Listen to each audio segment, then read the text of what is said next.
Hi all, ഞാൻ സെഫിൻ. നേപ്പാൾ ബോർഡറിലേക്കുള്ള യാത്രയിലാണ്. ഉത്തരാഖണ്ഡിലുള്ള ബൻബസ എന്ന സ്ഥലത്താണ് ഈ ബോർഡർ സ്ഥിതി ചെയ്യുന്നത്. ഞങ്ങൾ ഈ യാത്ര തുടങ്ങിയത് ലക്നൗവിൽ നിന്നാണ്. ലക്നൗവിൽ നിന്ന് ഇവിടേക്കുള്ള ദൂരം ഏകദേശം 300 കിലോമീറ്ററാണ്. അതായത് ഏകദേശം 6 മണിക്കൂർ യാത്രാ ദൂരം. ലക്നൗവിൽ നിന്ന് ഇവിടേക്ക് വരാൻ പല വഴിയും ഉണ്ടെങ്കിലും ഏറ്റവും നല്ല വഴി NH 730 കൂടെയാണ്. പക്ഷേ ഈ യാത്രയിൽ ഞങ്ങൾ വരുന്നത് പോയാൻ വഴിയാണ്. അതായത് ഇവിടെ ഗ്രാമങ്ങളിൽ കൂടെയുള്ള വഴികളാണ്. ഈ വഴിയെപ്പറ്റി നല്ല അറിവുണ്ടെങ്കിൽ മാത്രം ഈ വഴി തിരഞ്ഞെടുക്കാം. കാരണം എന്തെങ്കിലും എമർജൻസി സിറ്റുവേഷൻ വന്നാൽ ബുദ്ധിമുട്ടുണ്ടാകും. അതുകൊണ്ട് NH 730 ആണ് ഏറ്റവും നല്ലത്. മലയാളികളെല്ലാം വിചാരിക്കുന്നവരെയല്ല, UP-യിലെ ഗ്രാമങ്ങൾ കൃഷി സ്ഥലങ്ങളാണ് മുഴുവൻ. ഒരു തുണ്ടി ഭൂമി പോലും വെറുതെ കിടപ്പില്ല. നല്ല കഠിനാധ്വാനം ചെയ്യുന്ന മനുഷ്യരാണ്. ഞങ്ങൾ ഈ യാത്ര ചെയ്യുന്നത് ജൂൺ മാസത്തിലാണ്. അതായത് 45-46 ഡിഗ്രി ചൂട് അനുഭവപ്പെടുന്ന സമയം. എങ്കിലും പാടങ്ങളിലൊക്കെ കൃഷി നടക്കുന്നു. കുട്ടികളൊക്കെ വെള്ളത്തിൽ ചാടി കളിക്കുകയൊക്കെ ചെയ്യുന്നു.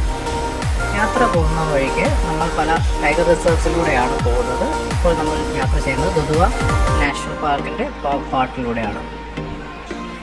ഉത്തരാഖണ്ഡിലേക്ക് നമ്മൾ എത്തിച്ചേർന്നു. വഴി അല്പം മോശമായി. ഖട്ടിമ എന്ന സിറ്റി കഴിഞ്ഞ് ബൻബസയിലേക്ക് നമ്മൾ എത്തി. യാത്ര അല്പം ലേറ്റായി തുടങ്ങിയത് കാരണം എത്തിയതും ലേറ്റായി. ഈവനിങ് ആണ്. ചായ കുടിച്ചു.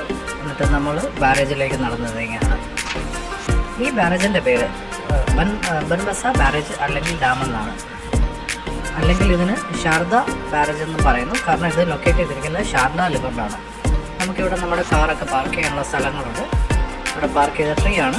പാർക്ക് ചെയ്തിട്ട് നമുക്ക് നടന്നോ അല്ലെങ്കിൽ നേരത്തെ ബുക്കിംഗ് ഉണ്ട് കാറിൽ നമുക്ക് ക്രോസ് ചെയ്യാവുന്നതാണ്. കാറിൽ ക്രോസ് ചെയ്യണമെങ്കിൽ അത് നിശ്ചിത സമയങ്ങളിൽ ക്രോസ് ചെയ്യാൻ പറ്റും. നടന്നാണെങ്കിൽ നമുക്ക് രാവിലെ 6 മുതൽ 8 മണി വരെ എപ്പോഴും ക്രോസ് ചെയ്യാൻ പറ്റും. ഈ നമ്മൾ ക്രോസ് ചെയ്യുന്ന ബാരേജ് സ്ഥിതി ചെയ്യുന്നത് നേപ്പാളിൽ നിന്ന് ഒറിജിനേറ്റ് ചെയ്യുന്ന ശാരദ എന്ന് പറയുന്ന റിവറിലാണ്. ഈ ബാരേജ് ഉണ്ടാക്കിയത് ഒരു 100-125 വർഷം പഴക്കം മുമ്പാണ്. അതായത് 1850 ബ്രിട്ടീഷുകാർ ഉണ്ടാക്കിയ ഒരു ബാരേജ് അല്ലെങ്കിൽ ഡാമാണിത്. ഇതൊരു കൺസ്ട്രക്ഷൻ മാർബിളാണിത്. വാട്ടർ മാനേജ്മെൻറ്റ് സിസ്റ്റത്തിനൊക്കെ ഒരു പ്രോപ്പർ മാതൃകയായിട്ട് ഇപ്പോഴും അത് നിലനിൽക്കുന്നു. ഇവിടെ കുറച്ച് ഷോപ്സ് ഒക്കെ ഉണ്ട്. നമുക്ക് വേണമെങ്കിൽ ചെറിയ ഷോപ്പിങ്ങുകളൊക്കെ നടത്താം.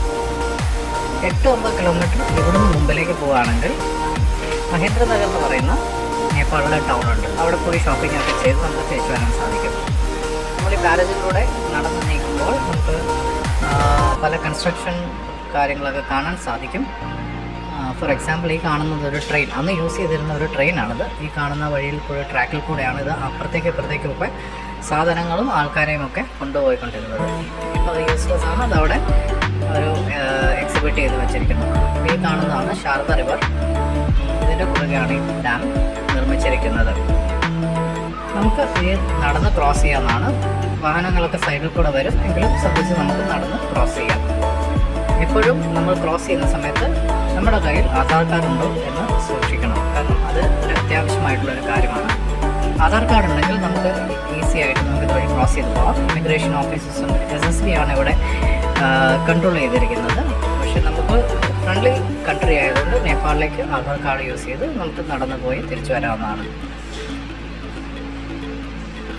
അങ്ങനെ നടന്ന് നമ്മൾ നേപ്പാളിൻ്റെ ബോർഡറിലേക്ക് എത്തിയിരിക്കുന്നു. ഇതാണ് ഗേറ്റ്, നേപ്പാൾ ഗേറ്റ്.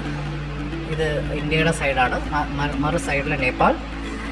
ഇന്ത്യയുടെ ഫ്ലാഗ് നമുക്ക് കാണാൻ സാധിക്കും. അതിനപ്പുറത്ത് നേപ്പാളിൻ്റെ ഫ്ലാഗും പറക്കുന്നത് നമുക്ക് കാണാനായിട്ട് സാധിക്കും. ഇവിടെ നമുക്ക് ടുക് അല്ലെങ്കിൽ ഓട്ടോറിക്ഷ നമുക്ക് കിട്ടും. അതിൽ നമുക്ക് അപ്പുറത്തേക്കൊക്കെ യാത്ര ചെയ്യാം. എപ്പോഴും ഓപ്പണായിട്ട് കിടക്കുന്നൊരു ഗേറ്റാണ്. സമയം വൈകുന്നേരമായിരിക്കുന്നു. നമുക്ക് തിരിച്ച് 8 മണി വരെ ഇന്ത്യൻ ബോർഡറിലേക്ക് കയറാം. ഇത് നേപ്പാൾ സൈഡിൽ നിന്നുള്ള വ്യൂ ആണ്. 8 മണിക്ക് മുമ്പ് നമ്മൾ ക്രോസ് ചെയ്യുന്നതാണ്. ഇത് ഫ്ലാഗ് റിട്രീറ്റിംഗ് സെറമണി നടക്കുന്ന സമയം ഇന്ത്യൻ സൈഡിൽ നമ്മൾ എന്നിട്ട് തിരിച്ച് നമ്മുടെ യാത്ര ഇന്ത്യൻ സൈഡിലേക്ക് വരികയാണ്. നേപ്പാൾ പോകാൻ താല്പര്യമുള്ളവർക്ക് യാത്ര ചെയ്യാൻ എളുപ്പമാണ് ഈ വഴിയിൽ കൂടി. ആധാർ കാർഡ് എടുക്കുന്ന കാര്യം പ്രത്യേകം ഓർക്കുക. ബൈ വാക്ക് അല്ലെങ്കിൽ ബൈക്കിൽ നമുക്ക് പോകാൻ സാധിക്കും. അപ്പോൾ ഞങ്ങളിവിടെ നിർത്തട്ടെ. വീണ്ടും കാണാം. Thanks for watching.